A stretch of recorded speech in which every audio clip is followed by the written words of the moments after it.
À son mariage, mon fils a publiquement avoué « J'ai toujours détesté notre nom de famille. J'ai honte d'être son fils. » Tout le monde a ri alors qu'il faisait honte à notre famille. Mais il ne savait pas que ce nom venait de millionnaires. Cette même semaine, j'ai hérité de 10 millions d'euros. Mon fils a levé son verre devant 200 personnes et a dit qu'il détestait mon nom de famille. La salle a éclaté de rire pendant que je comptais silencieusement chaque syllabe de sa honte. Le pire n'était pas l'humiliation. C'était de découvrir à quel point ils appréciaient de la voir ce soir-là. Alors qu'ils applaudissaient sa blague, j'ai décidé que je ne serais plus jamais l'homme sur qui ils pensaient pouvoir marcher. Avant de continuer, abonnez-vous à la chaîne. Activez la cloche de notification car nous avons de nouvelles histoires chaque jour. Laissez votre like et dites-nous dans les commentaires de quelle ville vous nous regardez. Je m'appelle Robert Miller. J'ai 65 ans et jusqu'à ce samedi 22 juin 2024, je pensais comprendre le poids d'un nom que j'avais porté avec fierté, même s'il était cousu à la pauvreté. Je suis charpentier depuis l'âge de 18 ans. Un homme qui mesure le monde avec le même mètre qu'il utilise pour le bois, qui fait confiance au niveau d'une équerre et à la droiture d'une conscience qui ne plie pas, même si le bois se fend. C'est peut-être pour ça que, lorsque mon fils Adam Miller a levé son verre dans la salle de bal du Grand Hôtel et a dit avec un sourire narquois que beaucoup ont pris pour de l'esprit, j'ai toujours détesté porter ce nom de famille, je n'ai pas perdu mon sang-froid. Pas même lorsque la blague a été accueillie par un rire collectif qui a résonné sur les lustres en cristal comme des cailloux invisibles. Parce qu'au lieu de réagir avec colère, j'ai fait ce que je fais de mieux. J'ai pris une profonde inspiration, j'ai compté jusqu'à 10, et j'ai laissé ma mémoire archiver chaque détail pour pouvoir comprendre plus tard comment répondre exactement. La cérémonie avait eu lieu à 17 h à l'église Saint-Laurent, lumineuse et solennelle. J'avais serré dans mes mains une carte funéraire pliée portant le nom de Linda Scott, ma femme, la mère d'Adam, décédée en mars 2023. Je la garde dans ma poche depuis l'enterrement, comme un talisman cousu. J'ai pensé à elle lorsque le maître de cérémonie a tendu le micro à mon fils. Linda aurait souri avec ses yeux sombres qui se plissaient quand elle riait. Elle aurait posé sa main sur mon avant-bras si elle avait senti le naufrage qui s'annonçait. Elle aurait su lire cette ombre de nervosité au coin des lèvres d'Adam, ce geste hérité de moi, qui le trahit quand il est sur le point de dire quelque chose qu'il ne pourra pas assumer plus tard. J'ai pensé à la façon dont nous l'avions élevé, entre les doubles journées de travail et les cahiers remplis de devoirs dans le vieux quartier, quand chaque euro était compté à voix basse, et que le réfrigérateur sifflait la nuit parce que son moteur était défaillant. Je me suis demandé à quel moment la boussole s'était déréglée. Dans quel couloir de son cabinet de conseil a-t-il commencé à croire que le nom Miller était une pierre dans sa chaussure? Adam a parlé d'amour, de la chance d'avoir trouvé Chloé Sullivan, de la patience qu'elle avait montrée face à ses journées de travail interminables. Puis, alors que la salle se laissait bercer par une émotion facile, il a lancé la phrase comme une fléchette enveloppée dans du papier cadeau. J'ai toujours détesté porter ce nom de famille, j'en avais honte à l'université, et il me pèse chaque fois que je le signe. Aujourd'hui, en me mariant, j'ai l'impression de pouvoir enfin le laisser derrière moi. C'est alors que j'ai entendu les rires provenant d'une table au fond, ceux de ses collègues de New York, reconnaissables à leur costume brillant. J'ai vu les doigts de Chloé se resserrer sur son bouquet. Elle n'a pas ri, mais elle n'est pas intervenue non plus. Certains parents de Linda se sont tournés vers cette table, confus. Une de mes tantes a mis la main sur sa poitrine, et une autre a commencé à couper le flan qui avait été servi trop tôt, comme si le dessert pouvait absorber l'amertume. Je ne me suis pas levé. Je n'ai pas fait de scène. J'ai simplement posé le bout de mes doigts sur la nappe. J'ai aligné le couteau avec la serviette et j'ai pris note du silence de ceux qui savaient qui avait payé pour chacun des cahiers d'Adam, chaque trajet en bus pour l'école, chaque paire de chaussures lors de ses poussées de croissance. Mon métier m'a appris que l'impulsion est une mauvaise conseillère, et que les poutres qui ne sont pas traitées avec patience finissent par céder. Au milieu du bruit, j'ai remarqué de petits détails. Le photographe se concentrait plus sur la table des amis de New York que sur la famille. La grand-mère de Chloé a corrigé un petit enfant qui a dit « c'est drôle ». Mon voisin d'atelier, Larry Parrish, m'a serré l'épaule en passant. Un contact léger qui disait « je suis là », sans mots. Et je me suis souvenu de Mars, des papiers que j'ai signés lorsque j'ai remboursé la dernière dette de l'atelier de la rue Ferry, et du carnet où j'inscris chaque commande. Là, sur une page d'avril, il y a une entrée, Adam téléphone, dit que son cabinet demande d'où vient ce nom de famille. Changer de sujet. J'avais déjà vu la fissure, mais je n'avais pas imaginé l'effondrement. Quand le toast s'est terminé, un cousin s'est approché avec un sourire en plastique. Ne le prends pas comme ça, mon oncle. Ce sont juste des blagues de jeunes. Je lui ai répondu avec une phrase que mon père répétait quand l'humiliation se déguisait en humour. Les blagues qui blessent ne sont que des vérités lâches. J'ai cherché Adam du regard. Il était entouré d'amis, ne faisant pas attention à moi, comme si j'étais un invité sans nom de plus. À 22h30, je suis sorti sur la terrasse pour respirer. Chicago sentait les fleurs de fin de printemps. J'ai allumé mon téléphone et vérifié mes messages. 2 clients demandant des étagères. Mon beau-frère envoyant un emoji cœur pour la photo du toast. Une notification de la banque. J'ai rangé le téléphone et sorti la carte funéraire de Linda. Je lui ai parlé à voix basse. Tu l'as entendu, n'est-ce pas? Notre nom lui pèse. Je ne demandais pas de réconfort. Je m'offrais un but, protéger ce que nous sommes. Je suis retourné dans la salle de bal quand ils ont annoncé le gâteau. Quelqu'un m'a demandé de dire quelques mots. J'en ai dit très peu. Félicitations, les enfants. Que la vie vous apprenne à honorer qui vous êtes. Il y a eu un murmure mal à l'aise. J'ai pris un minuscule morceau de gâteau. J'ai savouré le sucre comme quelqu'un qui mémorise un détail de plus, et je me suis assis à côté de la chaise vide que Linda aurait occupée. À minuit, je suis rentré chez moi seul, marchant dans la rue Trajan, portant une boîte de dragées, la carte avec les noms mal orthographiés, des serviettes brodées, une photo des nouveaux mariés. La ville silencieuse me laissait entendre mes pas, et le murmure de mes idées, qui n'étaient pas de vengeance, mais de soin. Une leçon que j'ai apprise en ponçant des portes. Si vous poussez trop fort, vous éclatez le bois. Si vous passez lentement, vous sauvez la couleur. À la maison, j'ai ouvert le carnet à couverture verte et j'ai écrit la date. J'ai laissé 3 lignes blanches. Parce que certaines blessures ont besoin d'air. Et puis j'ai écrit, notez chaque geste à partir d'aujourd'hui. Ne pas expliquer. Ne pas justifier. Attendre. J'ai placé la carte de Linda comme marque-page et je suis descendu à l'atelier, parce que l'odeur du bois me ramène à moi-même. Sur l'établi reposait une commande pour une école, une bibliothèque pour leur salle de lecture. J'ai passé la main sur le bord et j'ai pensé que c'était l'héritage que je comprenais. Des choses utiles, solides, faites avec patience. Une émission de fin de soirée passait à la radio. Un auditeur parlait de la façon dont les noms de famille racontent des histoires que nous ne connaissons parfois pas. J'ai souri sans humour. En affûtant mon ciseau, j'ai revu des scènes passées avec Adam. Le jour où je lui ai acheté un costume pour son premier entretien. La nuit où il m'a demandé de ne pas venir à un dîner avec des cadres. La fois où il a corrigé ma prononciation devant ses amis. Je me suis aussi souvenu de sa générosité précoce, quand il partageait ses sandwichs à l'école. Rien ne disparaît jamais complètement chez un enfant. Ça change juste de place. À 1h15, j'ai fermé l'atelier. J'ai préparé une camomille et j'ai ouvert une boîte où je garde des documents. Parmi les photographies, il y avait une lettre de mon père datée de 1979. Robert, la fierté qui te pèse est celle qui méprise les autres. La fierté qui te tient le dos droit, elle, ne pèse jamais rien. La vie, comme le bois, rend le traitement qu'on lui donne. Les jours suivants se sont déroulés dans un calme étrange qui me rappelait le silence avant un orage d'été. Adam n'a pas appelé le dimanche, comme je l'avais prévu, ni le lundi. Son silence confirmait ce que je soupçonnais déjà, il considérait l'épisode du mariage comme terminé, une mauvaise blague que le temps effacerait sans qu'aucune explication ne soit nécessaire. Je connaissais cette stratégie depuis son adolescence. Quand il cassait quelque chose ou rentrait tard, il attendait que la routine familiale absorbe l'incident jusqu'à ce qu'il devienne invisible. Pendant des années, cela a fonctionné parce que Linda intercédait avec cette diplomatie maternelle qui adoucit les angles entre père et fils. Maintenant, sans sa présence médiatrice, le vide était plus évident.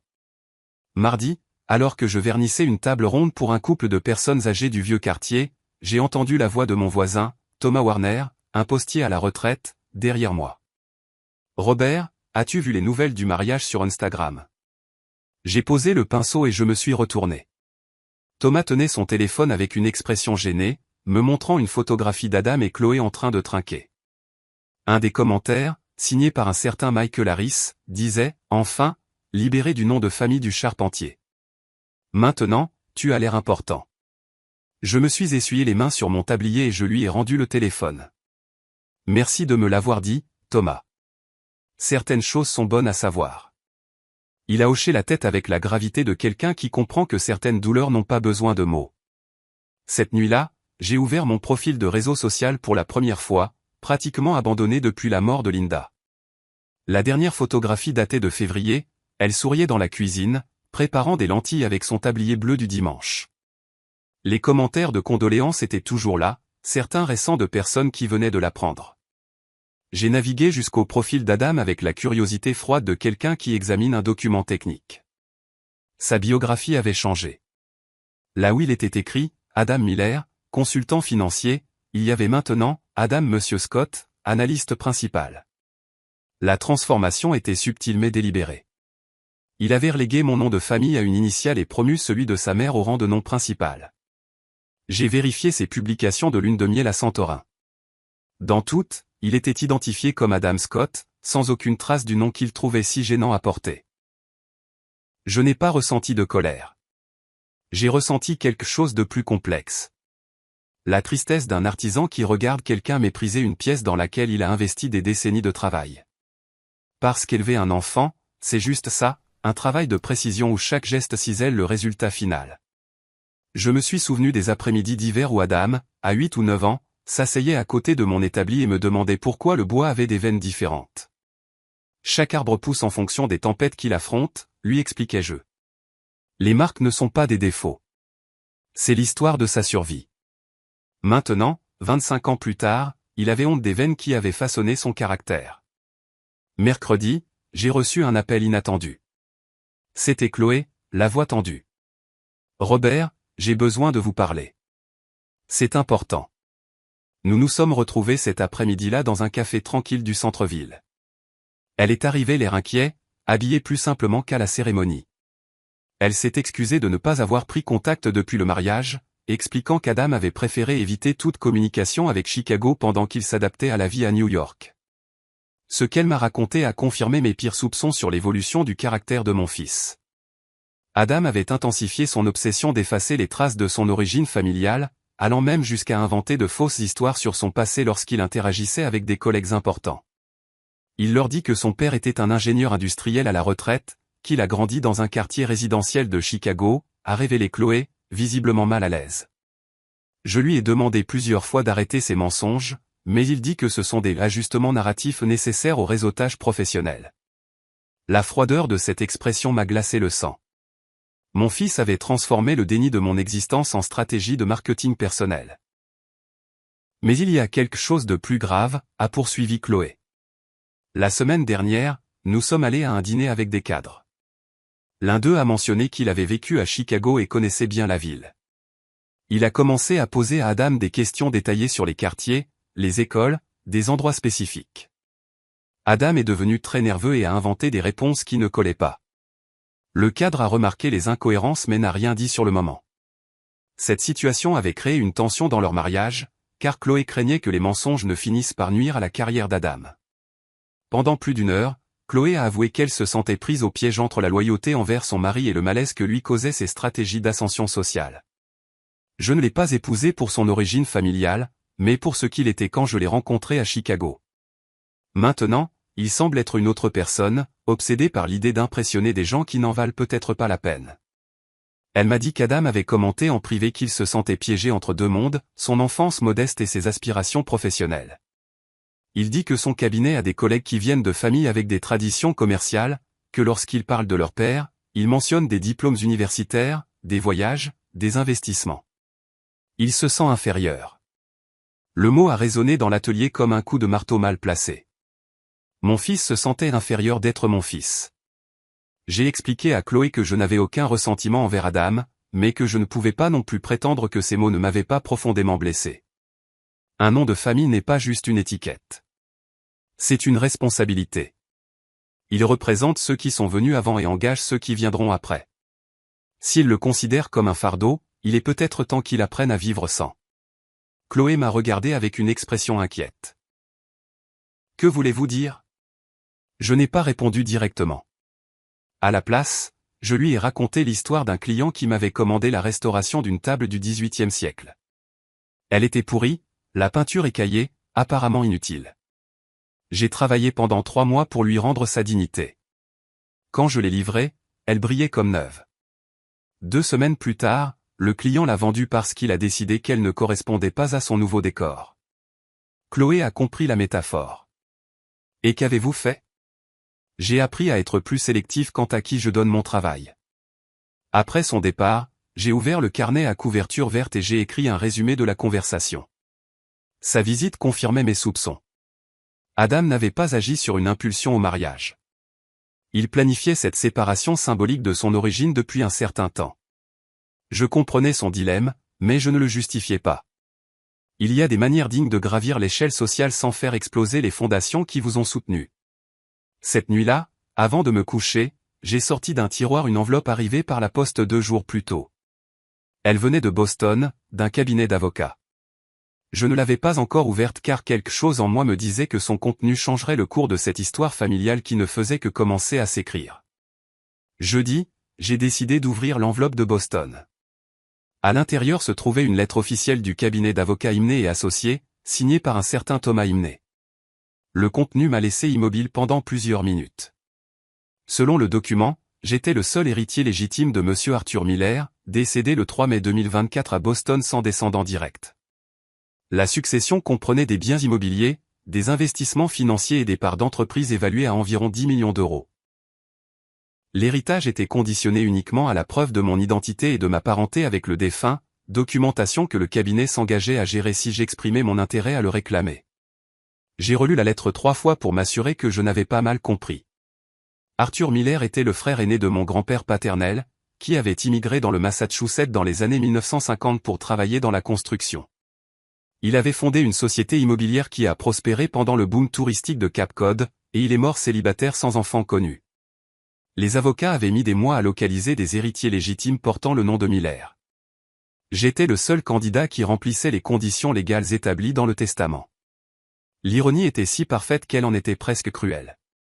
Au moment même où mon fils reniait publiquement notre nom de famille, le destin me révélait que ce nom portait une fortune familiale dont il n'avait jamais eu connaissance. J'ai mis la lettre dans le tiroir du bureau avec d'autres documents importants et je suis retourné au travail. Je devais finir les armoires de Larry avant le week-end, et me concentrer sur des tâches concrètes m'aidait à traiter des informations complexes. En rabotant les portes, j'ai réfléchi aux implications de l'héritage. Ce n'était pas seulement l'argent qui me frappait, mais la confirmation que mon nom de famille avait des racines plus profondes que je ne l'avais imaginé. Arthur avait bâti un empire commercial, créé des emplois, contribué au développement de la région du Massachusetts. Son héritage prouvait que les Miller pouvaient être aussi prospères que n'importe quelle autre famille. Cette nuit-là, j'ai appelé le cabinet de Boston et j'ai pris un rendez-vous téléphonique avec Thomas Imné pour le vendredi suivant. Je voulais comprendre tous les détails juridiques avant de prendre une décision. Je n'allais pas me précipiter, tout comme je ne m'étais pas précipité pour répondre à l'humiliation du mariage. Les grandes décisions nécessitent du temps pour décanter. Ce qui était clair, cependant, c'est que cette révélation changeait complètement la perspective de ma relation avec Adam.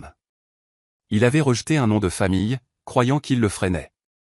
La réalité lui montrerait qu'il avait méprisé un héritage qui aurait transformé sa vie. Vendredi, avant l'appel prévu, je suis passé au cimetière pour visiter la tombe de Linda. Je lui ai parlé tranquillement de la lettre de Boston, de la conversation avec Chloé, des plans d'Adam pour effacer mon nom de famille de son identité. « Que ferais-tu à ma place » ai-je demandé au granit gris où reposaient ses cendres. Je n'attendais pas de réponse surnaturelle, mais la clarté qui vient parfois lorsque nous verbalisons des dilemmes complexes. Linda avait toujours défendu Adam, même lorsque son comportement était discutable, mais elle avait aussi été ferme dans la défense des valeurs familiales. Je me suis souvenu d'elle disant « Les enfants grandissent pour partir, mais pas pour oublier qui les a élevés ». L'appel téléphonique avec Thomas Imné a duré près d'1 heure. Il a expliqué qu'Arthur avait été un homme méticuleux qui avait rédigé son testament avec des instructions très spécifiques sur la localisation des héritiers et la gestion de la succession. Une clause particulière a attiré mon attention. Le testament stipulait que seules les personnes qui honoraient le nom Miller avec dignité et fierté pourraient hériter. C'était comme si Arthur avait anticipé des situations comme celle que je vivais avec Adam.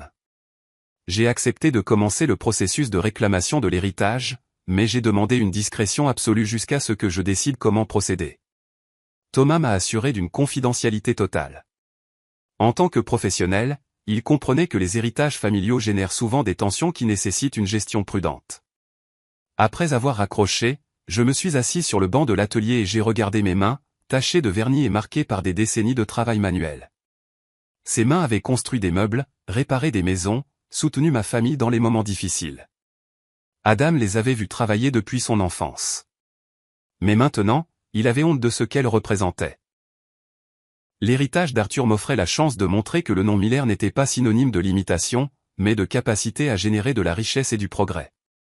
Mais il me présentait aussi une décision morale complexe.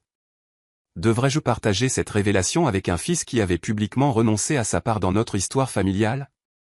J'ai ouvert le carnet à couverture verte et j'ai écrit une ligne qui résumait mon état d'esprit: le nom qu'il a rejeté vient de devenir le plus précieux qu'il ait jamais connu.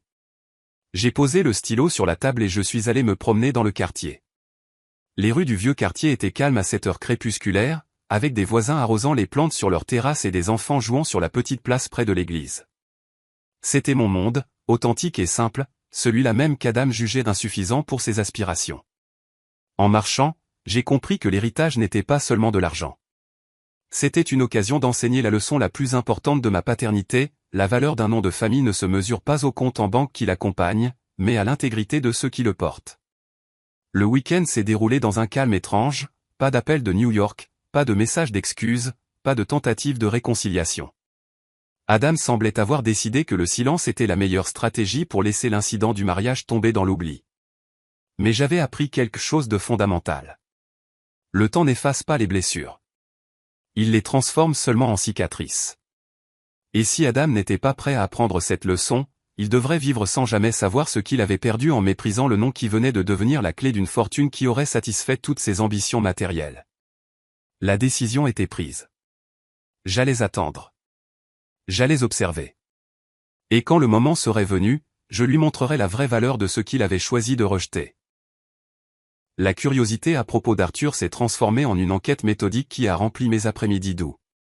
Thomas Jiménez m'avait donné les contacts de personnes qui avaient travaillé avec lui pendant des décennies, et chaque conversation révélait de nouvelles facettes d'un homme qui avait transformé l'ambition en un héritage solide. Le premier à me rencontrer fut James Cole, un architecte à la retraite qui avait conçu 3 des immeubles résidentiels à Yannisport. Nous nous sommes retrouvés dans un café de Beacon Hill à Boston, entourés par l'agitation touristique qui remplit le quartier en été. Arthur était exigeant mais juste, se souvint James en remuant son café. Il n'acceptait jamais de matériaux de seconde zone, même s'ils coûtaient plus cher. Il disait qu'un bâtiment mal construit est une trahison envers les familles qui y vivront. Il m'a montré des photographies des chantiers prises dans les années 70 et 80. Sur plusieurs, Arthur apparaissait en personne, supervisant les travaux, vêtu d'une salopette bleue et d'un casque blanc. Une anecdote m'a particulièrement frappé. Lors de la construction du bâtiment le plus complexe, des problèmes structurels sont apparus, nécessitant des modifications coûteuses des fondations. D'autres promoteurs auraient cherché des solutions bon marché. Arthur a arrêté le projet pendant 6 semaines, a engagé des ingénieurs supplémentaires et a investi 150 000 € de plus pour garantir une sécurité totale. Mon nom sera associé à ce bâtiment pour les 100 prochaines années, nous a-t-il dit. Je ne permettrai pas qu'il s'effondre sur une famille. Cette phrase a résonné dans mon esprit comme un écho de mes propres convictions sur la responsabilité professionnelle. Le témoignage suivant est venu de Rose Carter, une comptable qui a géré les finances d'Arthur de 1985 jusqu'à sa mort. Elle m'a reçu dans son bureau moderne du quartier financier, entouré de classeurs contenant des décennies de documentation commerciale. Arthur ne dépensait jamais d'argent pour des luxes personnels, a-t-elle expliqué en consultant de vieux registres. Il vivait dans un appartement modeste, conduisait des voitures fonctionnelles, mangeait dans des restaurants simples. Il réinvestissait toute sa fortune dans de nouveaux projets ou l'épargnait. Elle m'a montré des relevés bancaires qui prouvaient cette austérité. Pendant des années de revenus millionnaires, ses dépenses personnelles dépassaient rarement 2 000 € par mois. Rose m'a dit qu'Arthur avait créé un fonds spécial destiné exclusivement à la localisation de parents éloignés. Chaque année, il mettait de côté 5 000 € pour la recherche généalogique. Il engageait des détectives privés, consultait les archives paroissiales, payait des annonces dans les journaux du Midwest à la recherche d'informations sur la famille Miller de sa ville natale. La recherche avait été infructueuse pendant des décennies, principalement parce que mon grand-père avait déménagé plusieurs fois après l'immigration d'Arthur. Il est devenu obsédé par la recherche d'héritiers dignes. Il disait que l'argent sans famille, c'est comme une rivière sans lit. La troisième rencontre fut avec Stephen Moore, un chef de chantier qui a travaillé directement sous les ordres d'Arthur pendant 20 ans. Il m'a rencontré dans une taverne traditionnelle du North End, une atmosphère authentique de la classe ouvrière qui contrastait avec les bureaux élégants où j'avais eu les réunions précédentes. Monsieur Arthur n'a jamais perdu ses manières d'ouvrier, m'a assuré Stephen. Il se levait avant tout le monde. Il était le premier à arriver sur les chantiers et le dernier à partir. Le dimanche, il passait pour vérifier que tout était sécurisé. Mais ce qui m'a le plus impressionné, c'est sa mémoire pour les détails familiaux de ses ouvriers. Il connaissait le nom de nos femmes, demandait des nouvelles de nos enfants, se souvenait des anniversaires. Quand mon plus jeune fils a eu des problèmes au lycée, il m'a aidé à trouver une meilleure école et m'a avancé l'argent pour les frais de scolarité sans demander de garantie. Il a raconté d'autres gestes similaires, des prêts sans intérêt pour les mariages des employés, une aide médicale lors de maladies familiales, des primes supplémentaires à la naissance de petits-enfants.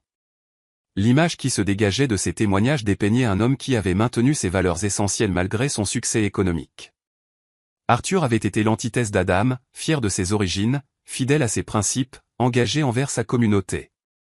Le contraste me faisait mal, mais il me guidait aussi sur le type d'héritage que je voulais préserver. Pendant le trajet en train pour rentrer à Chicago, j'ai réfléchi à la responsabilité qui m'était tombée sur les épaules. Je n'étais pas simplement l'administrateur d'une fortune, mais le gardien d'un héritage familial qui avait mis des générations à se construire. Arthur avait travaillé pendant 4 décennies pour accumuler cette richesse dans l'espoir de la transmettre à des descendants qui honoreraient son effort. J'ai obtenu le dernier témoignage par hasard.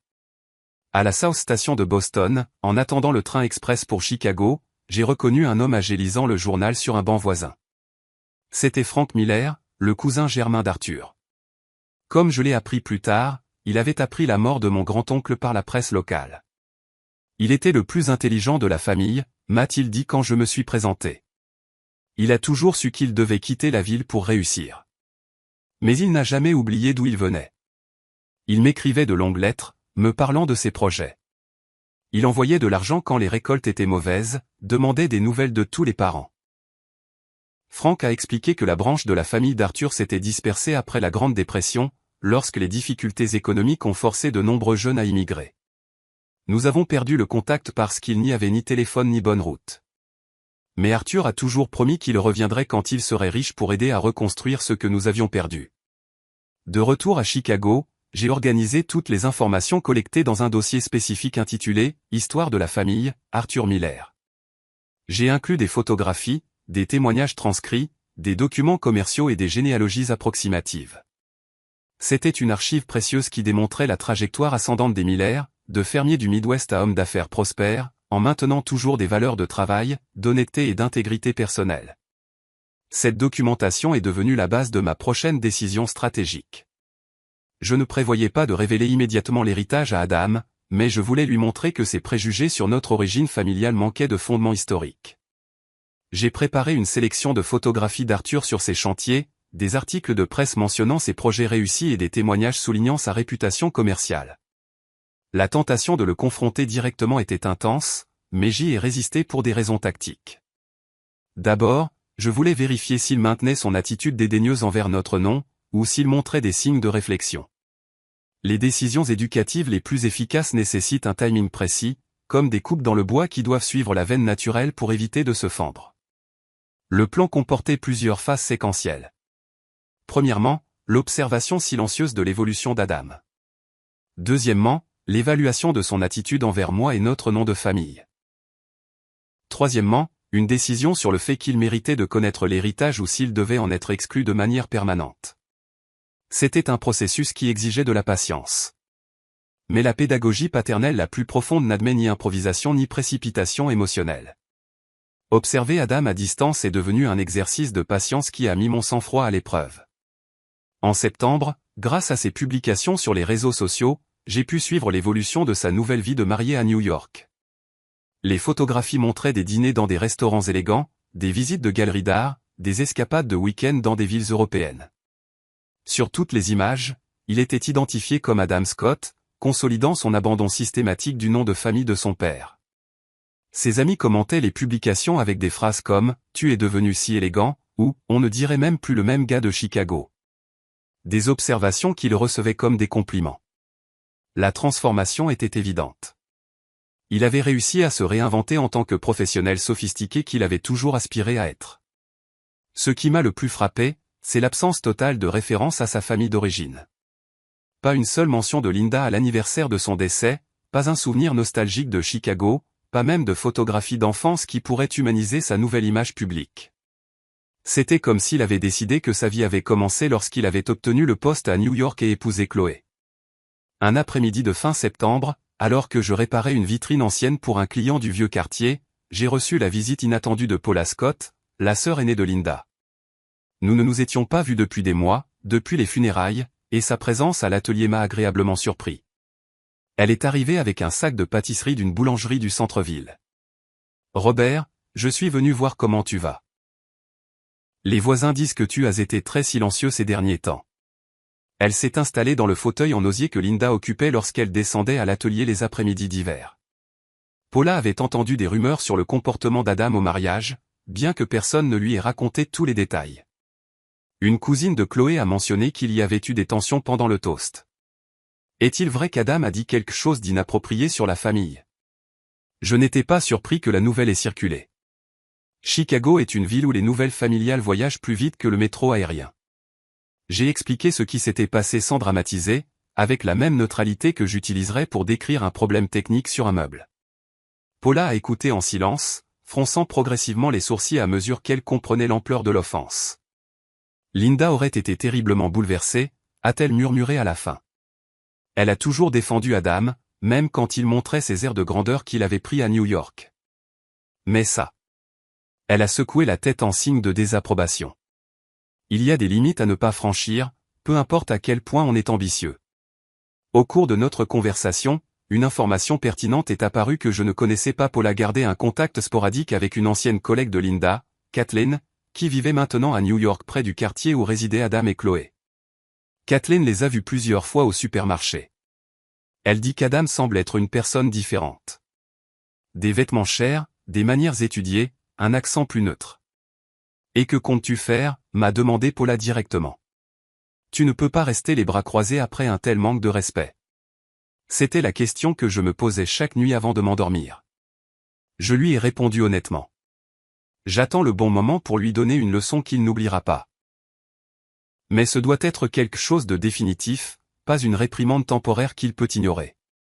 En octobre, les revenus de l'héritage d'Arthur ont commencé à s'accumuler régulièrement sur mes comptes bancaires. Chaque mois, je recevais des virements pour les loyers des propriétés du Massachusetts, les dividendes des investissements financiers et les bénéfices des parts d'entreprise. C'étaient des montants qui dépassaient mon revenu annuel de charpentier. Mais ils arrivaient avec le naturel de quelqu'un qui reçoit les fruits d'investissements bien gérés. Cette nouvelle réalité économique m'a posé des dilemmes pratiques sur la manière de gérer la richesse sans altérer mon style de vie essentiel. J'ai décidé de maintenir ma routine habituelle à l'atelier, de continuer à accepter des commandes de menuiserie, de continuer à vivre dans le même modeste appartement du vieux quartier. La fortune était un instrument pédagogique, pas une raison de changer mon identité personnelle. Cependant, j'ai commencé à explorer discrètement des options pour utiliser une partie des ressources pour des projets qui honoreraient la mémoire de Linda et l'héritage d'Arthur. J'ai contacté des organisations caritatives locales spécialisées dans l'aide aux familles en difficulté financière, en particulier celles dirigées par des charpentiers, des maçons ou d'autres travailleurs manuels. Début novembre, j'ai reçu un appel inattendu qui a temporairement modifié mes plans d'observation silencieuse. C'était Chloé, la voix tendue et urgente. « Robert, j'ai besoin de vous parler. C'est important. » Nous nous sommes retrouvés le même après-midi dans un café tranquille du centre-ville. Elle est arrivée l'air inquiet, habillée plus simplement que lors de sa visite à l'atelier des mois auparavant. Ce qu'elle m'a raconté a confirmé mes pires soupçons sur l'évolution du caractère de mon fils. Adam avait intensifié son obsession d'effacer les traces de son origine familiale, allant jusqu'à inventer de fausses histoires sur son passé lorsqu'il interagissait avec des collègues ou des clients importants. Il leur dit que son père était un ingénieur industriel à la retraite, qu'il a grandi dans un quartier résidentiel de Chicago, qu'il a étudié dans des écoles privées, a révélé Chloé, clairement mal à l'aise. Je lui ai demandé plusieurs fois d'arrêter ses mensonges, mais il dit que ce sont des ajustements narratifs nécessaires au réseautage professionnel. Mais il y a quelque chose de plus grave, a poursuivi Chloé en baissant la voix. La semaine dernière, nous sommes allés à un dîner avec les cadres de son entreprise. L'un d'eux a mentionné qu'il avait vécu à Chicago dans les années 80 et connaissait bien la ville. Il a commencé à poser à Adam des questions détaillées sur les quartiers, les écoles, des endroits spécifiques. Adam est devenu très nerveux et a inventé des réponses qui ne collaient pas. La conversation a duré plus d'1 heure. Chloé a avoué qu'elle se sentait prise au piège entre la loyauté envers son mari et le malaise que lui causaient ses stratégies d'ascension sociale.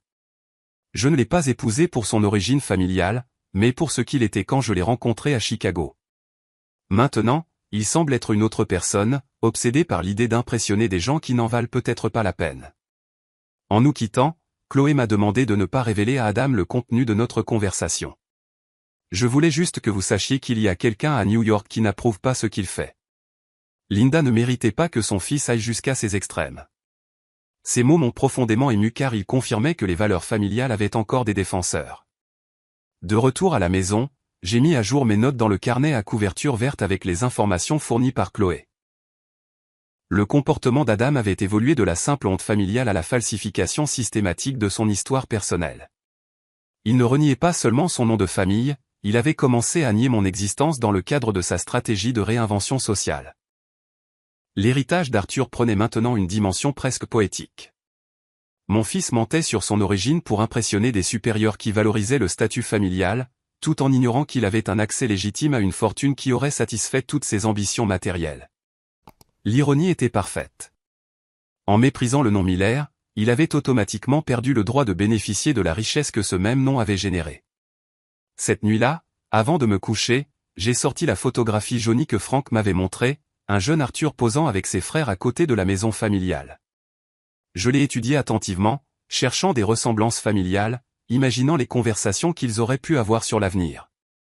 Aucun de ces hommes au visage sérieux n'aurait pu imaginer que des décennies plus tard, un descendant direct aurait honte du nom qu'ils avaient porté avec la fierté d'un fermier. Je n'avais plus qu'à décider quand et comment lui révéler cette vérité pour qu'il comprenne l'ampleur de son erreur, de préférence quand il serait trop tard pour la corriger. Décembre est arrivé avec la détermination de formaliser les décisions que j'avais mûries pendant des mois de réflexion silencieuse. L'héritage d'Arthur n'était plus une nouveauté abstraite, mais une réalité consolidée qui générait des revenus constants, me fournissant les ressources pour matérialiser le projet éducatif le plus important de ma paternité. J'ai de nouveau contacté Patricia Morgan, l'avocate qui m'avait conseillé lors du processus initial, pour explorer la création d'une fondation caritative qui canaliserait une partie importante de la succession vers des causes sociales spécifiques. La réunion a eu lieu dans son bureau par une froide matinée du début du mois. Je veux créer une institution qui aide les familles de travailleurs manuels, ai-je expliqué pendant que nous examinions les documents financiers mis à jour. Des bourses pour les enfants de charpentiers, de maçons, de plombiers, d'électriciens, des prêts sans intérêt pour les petits ateliers familiaux, une aide médicale pour les artisans sans assurance complète. Patricia a pris des notes méticuleuses, évaluant la viabilité juridique et fiscale de chaque proposition. C'est une belle initiative, Monsieur Miller. Avez-vous pensé au nom de la fondation? Je n'ai pas hésité. La fondation Linda Scott Miller, en mémoire de ma femme. C'était l'hommage ultime à celle qui avait maintenu notre famille unie avec un amour inconditionnel. Le processus de constitution a nécessité plusieurs semaines de formalités complexes. Nous avons dû rédiger des statuts détaillés, définir des objectifs spécifiques, établir des critères de sélection pour les bénéficiaires, concevoir des protocoles de suivi pour les accorder. Patricia a coordonné avec des notaires, des fiscalistes et des agences officielles pour s'assurer que la fondation respectait toutes les réglementations légales applicables. Mon rôle était d'approuver les décisions stratégiques et de fournir la dotation initiale, 3 millions d'euros, qui générerait suffisamment d'intérêt pour financer les activités caritatives pendant des décennies sans épuiser le capital principal. Pendant que la création de la fondation progressait, j'ai gardé une discrétion absolue sur le projet. Je continuais à travailler à l'atelier avec le même dévouement que toujours, acceptant des commandes modestes, maintenant des horaires réguliers. La seule différence était que j'avais commencé à refuser des travaux qui m'obligeaient à voyager hors de Chicago pendant plusieurs jours, car je devais être disponible pour les réunions liées à la fondation.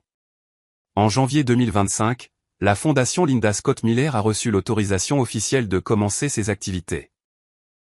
La cérémonie de présentation publique a eu lieu dans une salle de l'hôtel de ville de Chicago, en présence de représentants de syndicats du bâtiment, d'associations d'artisans et d'organisations caritatives locales.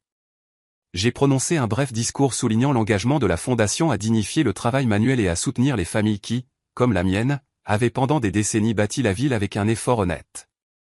Les médias locaux ont couvert l'événement avec des articles positifs, soulignant la générosité du donateur anonyme qui avait rendu l'initiative possible.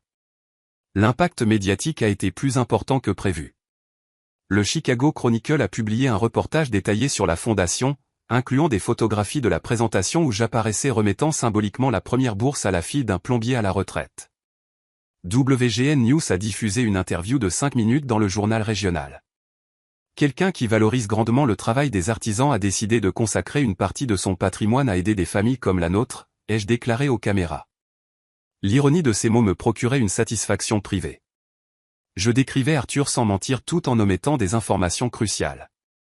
Les premiers bénéficiaires ont été sélectionnés selon des critères stricts que j'avais établis lors des réunions préparatoires, 5 bourses universitaires pour des enfants de travailleurs manuels aux résultats scolaires exceptionnels, 3 prêts sans intérêt pour des ateliers ayant besoin de moderniser des machines obsolètes, 2 subventions médicales pour des artisans atteints de maladies coûteuses.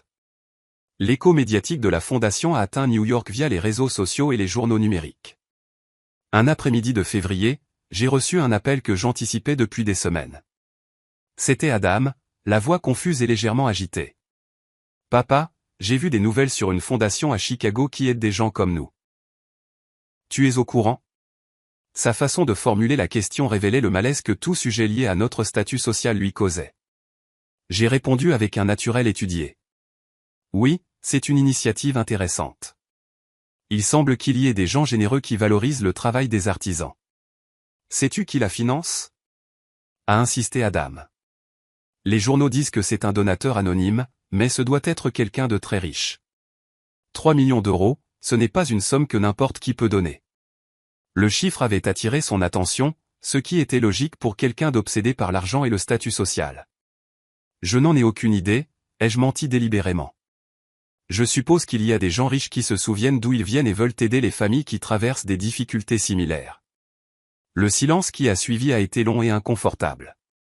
Adam traitait les implications de mes paroles, les reliant probablement à son propre comportement.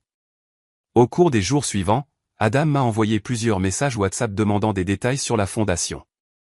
Il voulait connaître le nom du donateur, les critères spécifiques d'attribution de l'aide, les perspectives de croissance future de l'institution. Ces questions révélaient une curiosité authentique mêlée à quelque chose qui pouvait être interprété comme un malaise moral. Le moment de plus grande tension est arrivé lorsqu'il m'a demandé d'intercéder pour lui obtenir une réunion avec la direction de la fondation. Chloé et moi pensons faire un don important, mais nous aimerions parler directement avec le décideur. La demande me mettait dans une position délicate, car je devrais refuser sans pouvoir expliquer les vraies raisons. Je ne pense pas avoir ce genre d'influence, ai-je répondu. La fondation maintient une confidentialité stricte sur ses procédures internes, mais tu peux écrire directement à l'adresse officielle indiquée dans les journaux. Son insistance confirmait que le projet caritatif avait piqué son intérêt de manière inattendue. À la fin du mois de février, la fondation avait trouvé son rythme de fonctionnement normal. Les bureaux opéraient depuis un espace loué au centre-ville, près de la cathédrale, avec un personnel administratif compétent gérant les demandes, évaluant les cas et coordonnant la livraison de l'aide. Je visitais les locaux chaque semaine pour superviser les activités et rencontrer personnellement les bénéficiaires. Voir les jeunes enfants de maçons s'inscrire à l'université, voir les ateliers familiaux se moderniser avec de nouvelles machines, entendre les témoignages de gratitude des artisans qui avaient surmonté des crises médicales grâce à notre soutien, tout cela validait la décision de canaliser l'héritage vers des causes constructives. Lors d'une visite de routine à la fondation, le coordinateur m'a informé d'une candidature inhabituelle arrivée par courrier. Un certain Adam Miller Scott, résident à New York, proposait de faire du bénévolat pour les activités promotionnelles de l'institution et exprimait son intérêt à collaborer financièrement à ses projets caritatifs. La lettre comprenait son CV professionnel, des références de travail et une déclaration personnelle expliquant son lien émotionnel avec les familles de travailleurs manuels. En lisant le document, j'ai souri amèrement.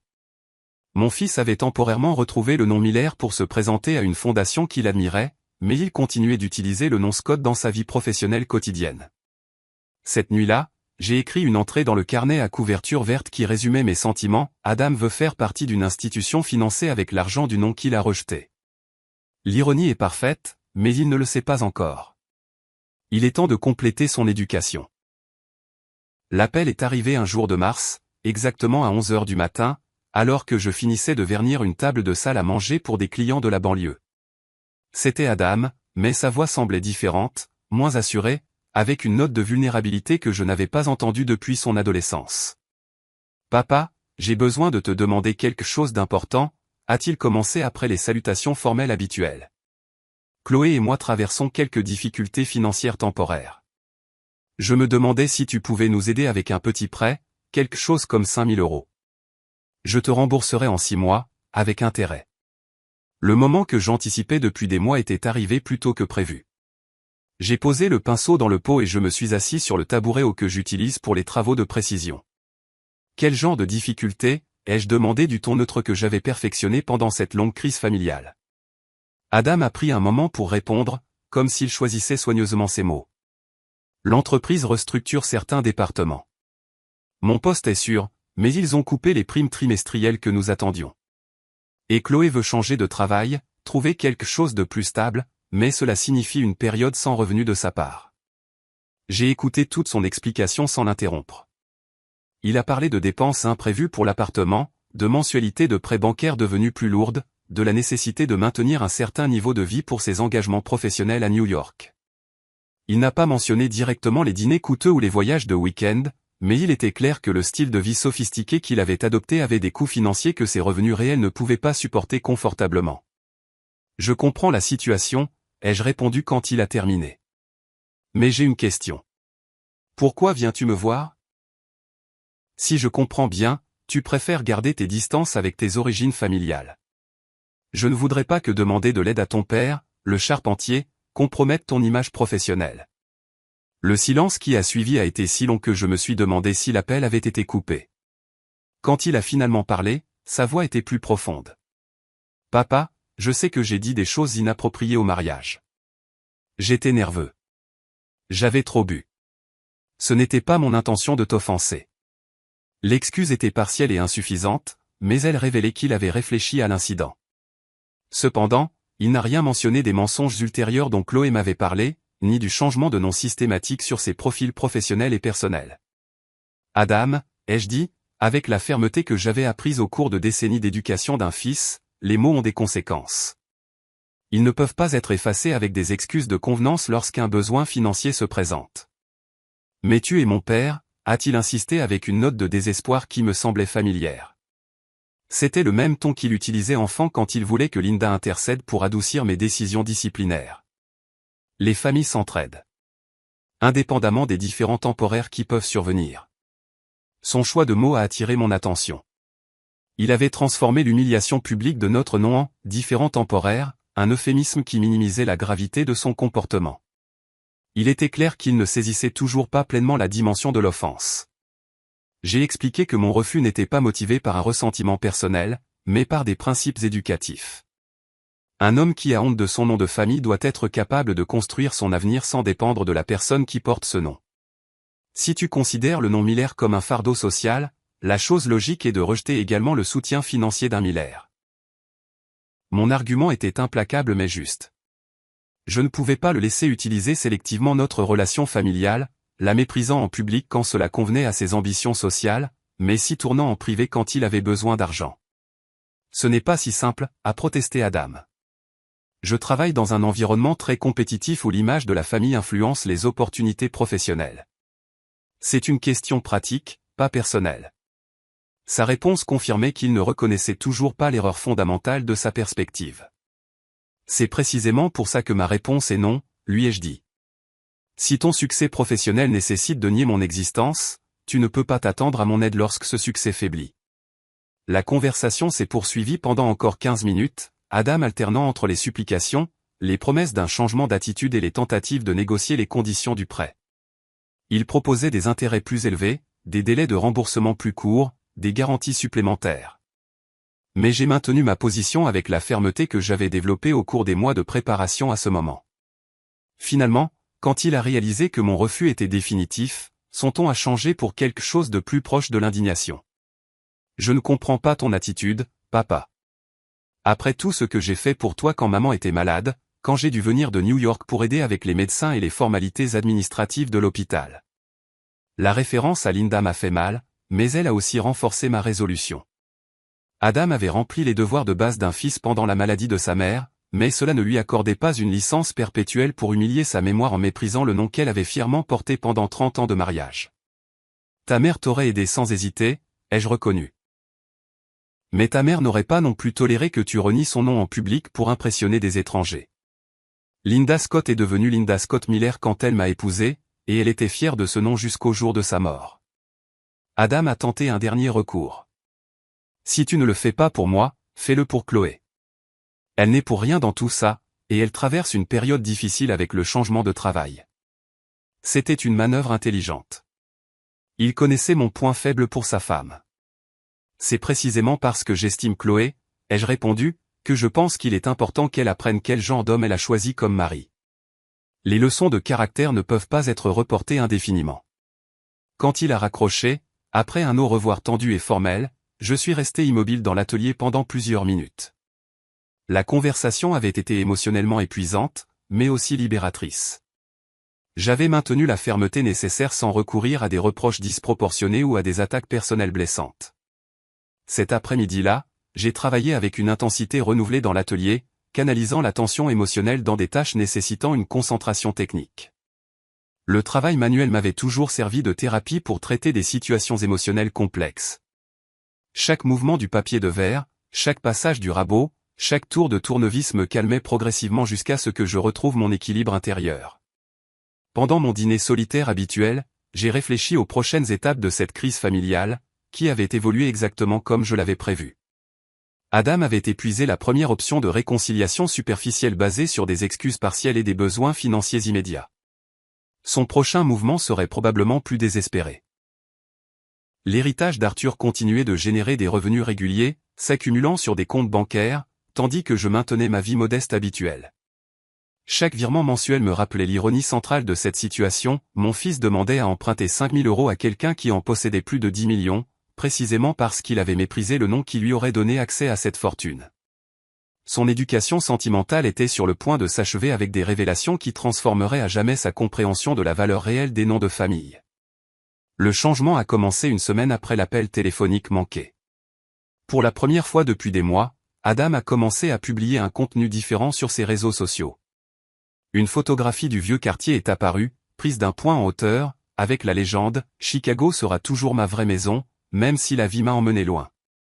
C'était un message calculé pour démontrer une reconnexion avec ses origines, mais il maintenait suffisamment d'ambiguïté pour ne pas compromettre son image professionnelle à New York.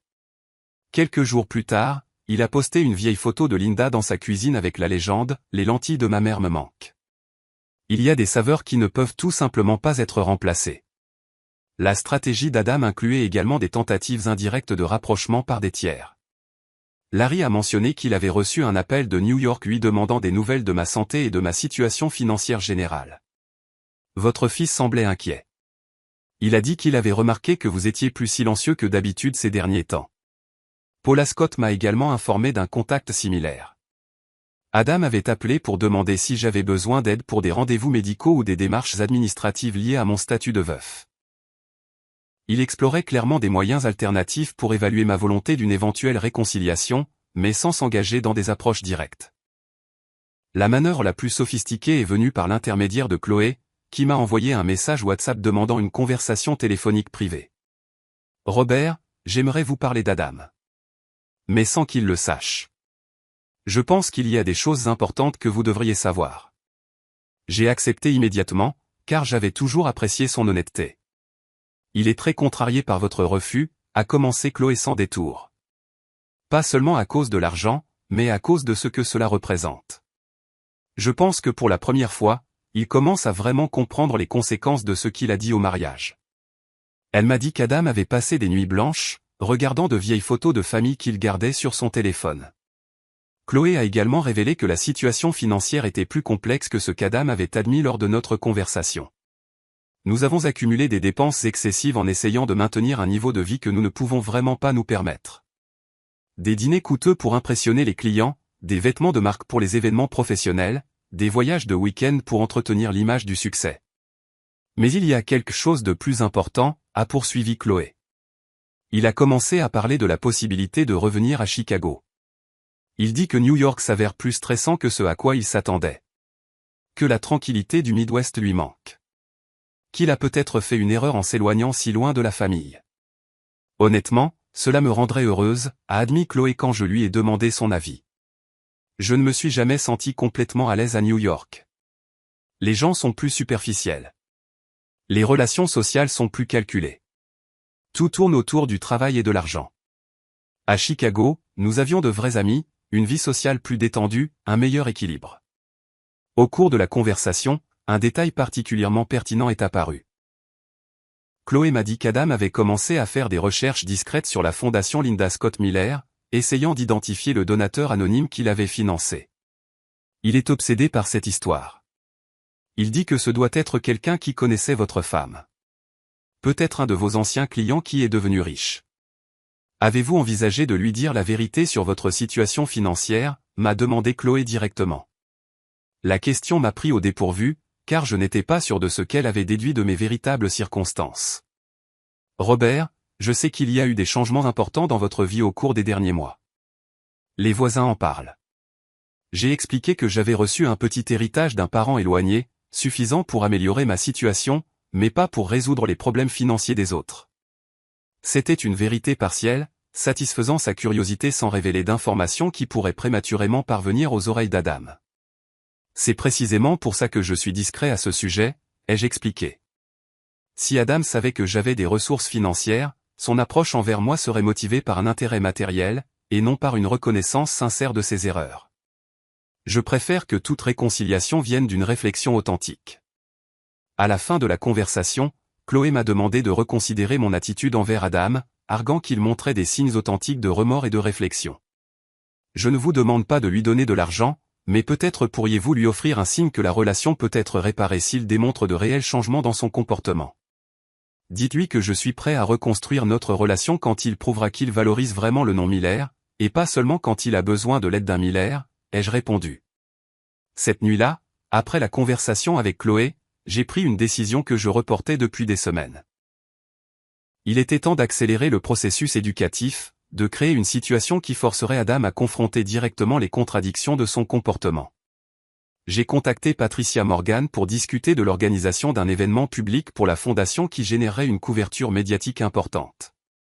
Je veux que ce soit quelque chose de mémorable, ai-je expliqué. Un événement qui démontre l'impact social de l'institution et attire l'attention des médias régionaux et nationaux. Patricia a suggéré d'organiser un gala de bienfaisance à l'Opéra Civique, en présence de personnalités politiques, de chefs d'entreprises locaux et de représentants d'organisations sociales. Nous pourrions inviter le maire à remettre une reconnaissance officielle à la fondation, obtenir une couverture de WGN et des principaux journaux du Midwest. La date du gala a été fixée au dernier samedi d'avril. Des invitations ont été envoyées à une liste sélecte de 100 personnalités. Les médias ont confirmé une couverture complète, et le programme comprenait la présentation d'une reconnaissance spéciale au bienfaiteur anonyme qui a transformé la vie de dizaines de familles de Chicago. J'assisterai en tant qu'invité spécial, maintenant officiellement mon anonymat, mais prêt à révéler mon identité au point culminant de la cérémonie. C'était le cadre parfait pour montrer à Adam que le nom Miller avait généré une reconnaissance sociale, un impact communautaire et un respect public. Le jeudi précédant le gala, Adam m'a appelé, la voix particulièrement humble. « Papa, je sais que nous avons une eau différente, mais j'aimerais venir à Chicago ce week-end. Je veux te parler en face à face. M'excuser correctement. Essayer de réparer ce qui est cassé entre nous. » La demande arrivait à un moment parfait pour mes plans. Ça me semble bien, ai-je répondu. Mais je veux que tu comprennes que les conversations sérieuses nécessitent une honnêteté totale. Plus de demi-vérité ou d'excuses de convenance. Il a accepté les conditions sans hésitation. Le samedi serait un jour mémorable pour nous deux, bien que pour des raisons différentes de celles qu'il imaginait. La leçon finale de cette crise familiale était sur le point de commencer, et j'avais tous les éléments nécessaires pour la rendre définitive et inoubliable. L'héritage d'Arthur m'avait fourni les outils pédagogiques parfaits. Il ne me restait plus qu'à les utiliser au bon moment et au bon endroit pour qu'Adam comprenne, peut-être trop tard, la vraie valeur du nom qu'il avait choisi de mépriser. Adam est arrivé le vendredi après-midi, au volant d'une voiture de location de l'aéroport O'Hare. Je l'ai vu approcher depuis la fenêtre de l'atelier. Il marchait plus lentement que d'habitude, les épaules légèrement voûtées, portant une petite valise. Son apparence avait subtilement changé depuis le mariage. Il était toujours habillé avec élégance, mais il avait perdu cette confiance arrogante qui caractérisait ses mouvements les mois précédents. J'ai ouvert la porte sans drame inutile, avec la sérénité que j'avais cultivée pendant ces mois de préparation émotionnelle. « Salut, papa » a-t-il dit. Et dans ces deux mots, j'ai senti une vulnérabilité que je n'avais pas détectée depuis son adolescence. Je l'ai invité à entrer, je lui ai offert un café, je l'ai interrogé sur son voyage et sur Chloé, avec la courtoisie formelle qu'on accorde aux visiteurs importants mais distants. « Papa, je veux m'excuser » a-t-il commencé lorsque nous nous sommes assis dans le petit salon où Linda regardait ses feuilletons de l'après-midi. Pas seulement pour ce que j'ai dit au mariage, mais pour tout ce qui s'est passé depuis. Je me suis comporté comme un lâche et un fil ingrat. Son discours semblait répété, mais les larmes qui ont commencé à monter dans ses yeux semblaient sincères. J'ai écouté toute sa confession sans interruption. Il m'a parlé de la pression sociale qu'il ressentait à New York, de l'insécurité que lui causaient ses collègues issus de familles riches, de la honte irrationnelle qu'il avait développée pour nos origines modestes. « Ce n'est pas que j'avais vraiment honte de toi ou de maman », a-t-il expliqué. J'avais honte de moi-même de ne pas être né dans une famille qui faciliterait mon parcours professionnel. Et les mensonges d'après, lui ai-je demandé directement. Chloé m'a dit que tu inventais des histoires sur tes origines familiales pour impressionner tes supérieurs. Son visage s'est légèrement décomposé. Elle te l'a dit ? J'espérais te l'expliquer moi-même. J'ai confirmé que je connaissais les détails de sa réinvention personnelle à New York, y compris le changement de nom systématique sur les réseaux sociaux et les documents professionnels. Ce comportement me blesse plus que le toast du mariage, ai-je expliqué. Une offense publique peut être une erreur momentanée. Mentir systématiquement sur son identité familiale est une trahison continue. Adam s'est enfoncé dans le canapé comme si le poids de ses décisions s'était matérialisé physiquement sur ses épaules. Tu as raison. J'ai construit une fausse version de moi-même pour impressionner des gens qui, honnêtement, ne me respecteraient probablement pas plus même si j'étais le fils d'un banquier. C'est pathétique. Pour la première fois de la conversation, son remords semblait complètement sincère, dépourvu de calculs tactiques sur la façon de regagner mon soutien. La question est, ai-je dit, que comptes-tu faire maintenant de cette fausse version que tu as construite ? Je veux la défaire, a-t-il répondu sans hésitation. Je veux remettre le nom Miller sur tous mes profils, corriger les mensonges que j'ai racontés sur nos origines, prouver publiquement que je suis fier d'être ton fils. Ces paroles semblaient convaincantes, mais j'avais préparé un test plus exigeant pour évaluer la profondeur de sa transformation. Je suis heureux d'entendre ça, Adam, car demain tu auras l'occasion parfaite de le prouver. Je lui ai expliqué que j'avais été invité au gala de la fondation Linda Scott Miller à l'Opéra Civic. La fondation qui aide les familles d'ouvriers, a-t-il demandé, surpris. Comment as-tu obtenu une invitation à un événement aussi exclusif ? J'ai expliqué que j'avais des relations dans le milieu de la menuiserie locale, que certains bénéficiaires de l'aide étaient d'anciens collègues. J'aimerais que tu m'accompagnes, ai-je proposé. Ce sera une occasion pour toi de voir comment on peut susciter le respect social sans renier ses origines familiales. La proposition l'a visiblement excité. J'adorerais venir avec toi. Ce pourrait être une façon de montrer publiquement que je n'ai pas honte de faire partie d'une famille d'ouvriers. Il y a une condition, ai-je ajouté. Je veux que tu utilises ton nom complet pendant toute la soirée. Adam Miller Scott. Pas de dissimulation, pas de demi-vérité. Il a immédiatement accepté la condition. Il a même suggéré que nous pourrions profiter de l'occasion pour le présenter à des contacts professionnels à Chicago. Pendant le dîner que j'ai préparé ce soir-là aux lentilles à la saucisse, la recette de Linda, la conversation a coulé avec un naturel que nous n'avions pas connu depuis son déménagement à New York. Adam m'a raconté des détails sur les pressions au travail, les difficultés d'adaptation sociale, la solitude qu'il avait ressentie loin de son environnement familier. L'ambition m'a aveuglé, a-t-il admis en savourant les lentilles.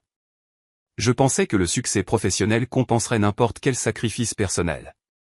Mais j'ai découvert que le succès sans racines authentiques est creux, insatisfaisant. Ta mère aurait été fière de t'entendre parler comme ça.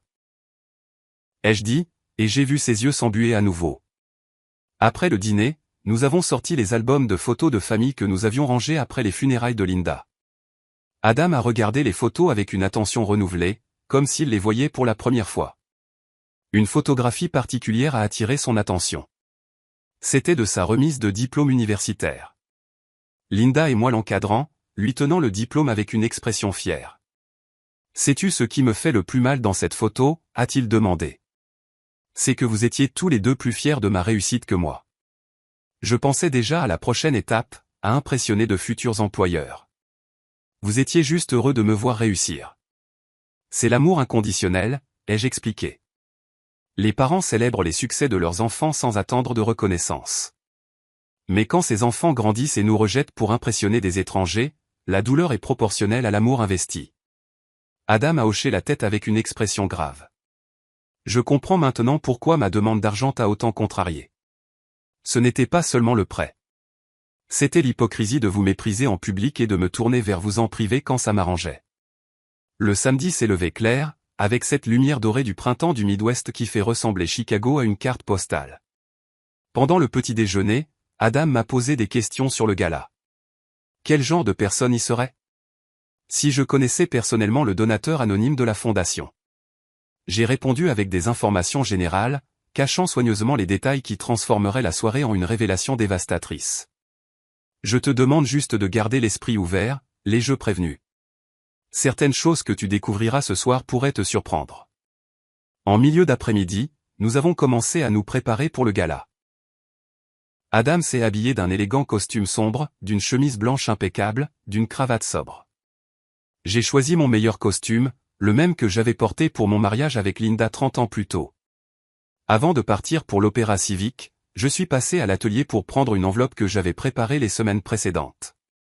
Elle contenait des documents liés à l'héritage d'Arthur, des photographies des propriétés du Massachusetts, des relevés financiers et une lettre personnelle à Adam expliquant les raisons de mon silence. Le moment final de la vérité était arrivé, et j'étais préparé à toutes ses conséquences. Le gala deviendrait la scène parfaite pour achever l'éducation sentimentale de mon fils, lui démontrant de manière irréversible la vraie valeur du nom qu'il avait choisi de mépriser. L'opéra civique scintillait sous les lumières de la nuit lorsque nous sommes arrivés en taxi à 20h. La façade néoclassique était éclairée par des projecteurs spéciaux pour l'occasion, et un tapis rouge s'étendait de l'entrée principale au trottoir, où des photographes de divers médias capturaient l'arrivée des invités de marque. Adam observait la scène avec une expression fascinée, clairement impressionné par l'ampleur de l'événement. Je n'imaginais pas qu'une fondation caritative pouvait organiser quelque chose d'aussi élégant, a-t-il commenté en sortant de la voiture. Le donateur anonyme a dû investir une fortune considérable dans ce gala. Une hôtesse nous a demandé nos invitations à l'entrée. J'ai présenté les 2 laissez-passer que j'avais spécialement demandés, imprimés sur du papier de haute qualité avec l'emblème de la fondation en relief doré. Monsieur Miller, a lu l'hôtesse en vérifiant sa liste, vous avez une table réservée dans la section VIP. Veuillez suivre le placeur. Adam m'a regardé avec une surprise renouvelée. Table VIP, papa? Je ne savais pas que tu avais des contacts aussi influents dans ces cercles. J'ai vaguement expliqué que les organisateurs avaient apprécié ma contribution en tant que représentant de la communauté artisanale de Chicago. L'intérieur du théâtre avait été transformé pour l'occasion. Les sièges du parterre avaient été reconfigurés avec des tables rondes élégamment décorées, chacune pouvant accueillir 8 personnes. Les loges latérales abritaient des personnalités politiques et des chefs d'entreprise éminents, tandis que la scène principale présentait un grand écran projetant des images des bénéficiaires de la fondation. Notre table était située au premier rang, avec une vue directe sur la scène. La fondation Linda Scott Miller représente le meilleur de la solidarité de Chicago, a-t-il déclaré sous des applaudissements enthousiastes. Patricia Morgan lui a succédé en tant que présidente de la fondation. Elle a présenté un rapport détaillé sur les activités menées au cours de la première année de fonctionnement. Les chiffres étaient impressionnants, 53 bourses universitaires accordées, 26 prêts sans intérêt pour des ateliers familiaux, 34 subventions médicales fournies, plus de 200 familles directement bénéficiaires. Tout cela a été possible grâce à la vision et à la générosité d'une personne qui préfère rester anonyme, a expliqué Patricia. Mais ce soir, il a exceptionnellement accepté de révéler son identité pour rendre un hommage public à la mémoire de Linda Scott Miller. Le moment culminant était arrivé. Patricia m'a invité sur scène d'un geste discret que seul moi ai perçu de ma place. Je me suis levé lentement, sentant le regard confus d'Adam et l'attention croissante des invités, qui se demandaient qui était cet homme âgé se dirigeant vers le podium principal. Mesdames et messieurs, a annoncé Patricia au micro, j'ai l'honneur de vous présenter le bienfaiteur de la fondation Linda Scott Miller, Monsieur Robert Miller. Le silence qui a suivi a été absolu. De la scène, je pouvais voir le visage d'Adam, qui était devenu complètement pâle alors qu'il comprenait les implications de ce dont il était témoin. J'ai pris le micro avec des mains qui tremblaient légèrement, mais avec une voix qui est sortie ferme et claire. Bonsoir. Il y a un an, j'ai perdu la femme la plus importante de ma vie, Linda Scott Miller, dont cette fondation porte le nom. Quelques mois plus tard, j'ai reçu un héritage inattendu de mon grand-oncle, Arthur Miller, un homme d'affaires du Massachusetts qui a bâti une fortune considérable au cours de 4 décennies de travail honnête. J'ai fait une pause délibérée, permettant à Adam de traiter l'information qu'il recevait. Cet héritage s'élevait à 10,4 millions d'euros. Le murmure de surprise qui a parcouru le théâtre était audible même de la scène. J'ai continué. J'ai décidé d'allouer une partie importante de ces ressources à aider des familles comme la mienne, des travailleurs manuels qui construisent cette ville avec un effort quotidien. Mon regard s'est porté directement sur Adam, qui restait immobile sur sa chaise. Son expression était un mélange d'étonnement, de compréhension douloureuse et de quelque chose qui ressemblait à une profonde honte. Le nom Miller, ai-je poursuivi, a été une source de fierté pour ma famille pendant des générations. Mon grand-oncle Arthur a immigré dans le Massachusetts quand il était très jeune. Il a travaillé comme maçon, a économisé chaque centime, a investi judicieusement et a bâti un respectable empire immobilier. Il n'a jamais eu honte de ses humbles origines. Il les a transformées en force commerciale. La révélation finale est venue avec une précision chirurgicale. Malheureusement, tous les membres de ma famille n'ont pas correctement valorisé ce que signifie porter ce nom. Il y a 10 mois, lors d'une fête de famille, j'ai entendu mon fils unique déclarer publiquement qu'il avait toujours détesté s'appeler Miller, qu'il avait honte de notre origine. Le silence dans le théâtre était assourdissant. Cette nuit-là, j'ai décidé que quiconque rejette un nom de famille ne mérite pas de bénéficier de la fortune que ce nom a générée. Adam avait enfoui sa tête dans ses mains, et ses épaules tremblaient de manière presque imperceptible. C'est pourquoi j'ai créé cette fondation, ai-je continué, pour démontrer que le nom Miller peut générer une reconnaissance sociale, un impact communautaire et un respect public. Pour enseigner que la valeur d'un nom ne se mesure pas à l'argent qui l'accompagne, mais à l'intégrité de ceux qui le portent. J'ai conclu par des mots adressés directement à mon fils. Un nom de famille est une responsabilité, pas un fardeau. Il représente ceux qui sont venus avant et engage ceux qui viendront après. Si quelqu'un le considère comme un poids mort, il doit être prêt à vivre sans les avantages que ce poids a générés au cours de décennies de travail familial. Les applaudissements qui ont suivi ont été longs et émouvants, mais je ne regardais qu'Adam, qui a finalement levé le regard vers la scène, des larmes coulant sur ses joues. Je suis descendu de la scène au milieu des félicitations des organisateurs et des invités, mais mon attention était entièrement tournée vers le retour à la table. Adam s'était levé et attendait près de sa chaise avec une expression qui mêlait dévastation émotionnelle, compréhension tardive et quelque chose qui pouvait être interprété comme une admiration douloureuse. Quand je suis arrivé à ses côtés, il n'a rien dit. Il m'a juste serré dans ses bras avec une force désespérée et a murmuré à mon oreille, « Papa, pardonne-moi. J'ai été un parfait idiot. » Le gala s'est poursuivi avec la remise de prix et les témoignages des bénéficiaires, mais nous sommes restés en silence, traitant les implications de la révélation qui venait de transformer à jamais notre relation familiale. Adam avait découvert que le nom qu'il méprisait avait financé l'institution qu'il admirait, que son père charpentier était millionnaire par héritage. La leçon était complète, mais ses conséquences ne faisaient que commencer à se déployer. 1 an et demi après ce gala qui a changé nos vies, j'écris ces lignes depuis la terrasse de mon nouvel appartement au centre-ville de Chicago. La vue s'étend sur les toits de la ville, s'estompant dans l'horizon doré du coucher de soleil du Midwest. La fondation Linda Scott Miller est devenue une institution reconnue au niveau national, avec des succursales dans 3 États et plus de 400 familles bénéficiaires. Adam est retourné définitivement à Chicago 6 mois après la révélation au théâtre. Le processus n'a pas été immédiat. Il a nécessité des négociations de travail compliquées, des obstacles bureaucratiques pour transférer son poste, et surtout, un profond exercice d'humilité pour reconstruire les relations qu'il avait endommagées. Le cabinet de New York a accepté de le transférer à leur bureau de Chicago avec une réduction de salaire de 30%, une condition qu'il a acceptée sans protester. Je préfère gagner moins d'argent en étant authentique que de maintenir un salaire élevé en jouant un faux personnage, m'a-t-il dit lors d'une de nos conversations de réconciliation. Notre véritable réunion de famille a commencé progressivement, en construisant la confiance sur des bases plus solides que celles qui avaient existé pendant sa jeunesse. Adam a insisté pour travailler les week-ends à l'atelier, apprenant les techniques de menuiserie qu'il avait dédaignées pendant son adolescence. Je veux vraiment comprendre ce que signifie le travail manuel, expliquait-il, ponçant patiemment une surface inégale. Pendant des années, j'ai pensé que c'était inférieur à mon travail de bureau. Maintenant, je vois que cela demande une compétence, une patience et une précision que je ne possède pas. Le voir se concentrer sur le bois, répétant des gestes que j'avais maîtrisés pendant des décennies, me remplissait d'une satisfaction paternelle renouvelée. Chloé s'est adaptée au changement avec un enthousiasme sincère. Le retour à Chicago lui a redonné la paix qu'elle avait perdue à New York, où elle s'était sentie constamment jugée par des normes sociales superficielles qu'elle ne partageait pas. Je peux enfin être moi-même sans craindre que cela ne nuise à la carrière d'Adam, m'a-t-elle avoué lors d'un dîner de famille. Elle a trouvé un travail dans une fondation culturelle locale, un travail qui lui apportait plus de satisfaction personnelle que ses précédents rôles dans le conseil en marketing. J'ai pris la décision la plus importante à l'automne 2025.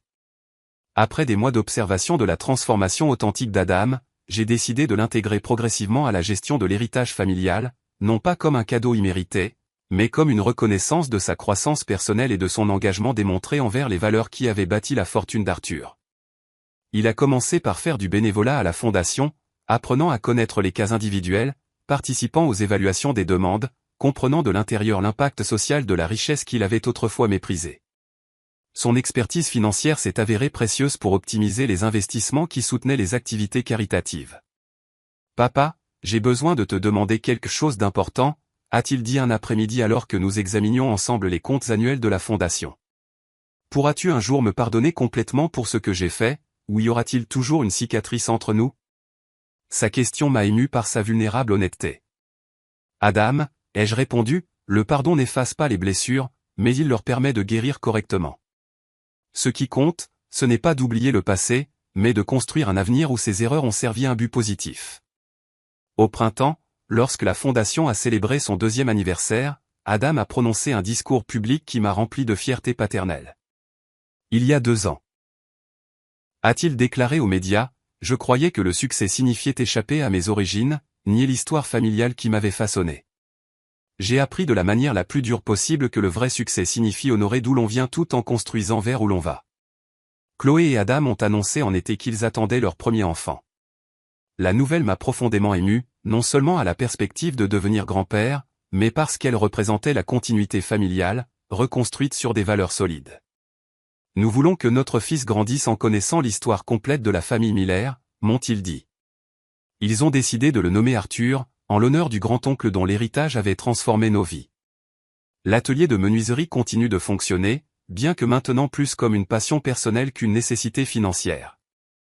J'accepte toujours des commandes spéciales qui me motivent techniquement, mais j'ai refusé les travaux de routine qui ne me stimulent plus. Adam a exprimé son intérêt à apprendre le métier sérieusement, non pas comme un passe-temps, mais comme une compétence professionnelle complémentaire. Je veux que mon fils sache que son grand-père était capable de créer de la beauté avec ses mains en plus de gérer des millions d'euros, explique-t-il. L'héritage d'Arthur continue de croître grâce à des investissements prudents et une gestion professionnelle compétente. Une partie substantielle continue de financer la fondation, mais j'ai commencé à diversifier l'impact social en créant un fonds de bourse universitaire spécifiquement pour les enfants de charpentiers, plombiers, électriciens et autres métiers manuels. Pendant les après-midi tranquilles, je monte visiter la tombe de Linda au cimetière Saint-Ferdinand. Je lui raconte les nouvelles de la famille. Je décris l'évolution d'Adam. J'explique comment nous utilisons l'héritage d'Arthur à des fins qu'elle aurait complètement approuvées. Notre fils a appris sa leçon, je murmure au granit où reposent ses cendres. Ça a pris plus de temps que nous l'aurions souhaité, mais il a enfin compris ce que nous avons essayé de lui enseigner. Le nom Miller, porté avec fierté, hérité, non imposé. Il grandira en entendant des histoires sur son arrière-grand-père Arthur, qui a immigré les poches vides et a bâti un empire, sur sa grand-mère Linda, qui a maintenu la famille unie avec un amour inconditionnel. Sur son grand-père Robert, qui a transformé un héritage inattendu en espoir social, et sur son père Adam, qui a commis de graves erreurs, mais a eu le courage de les reconnaître et de les corriger.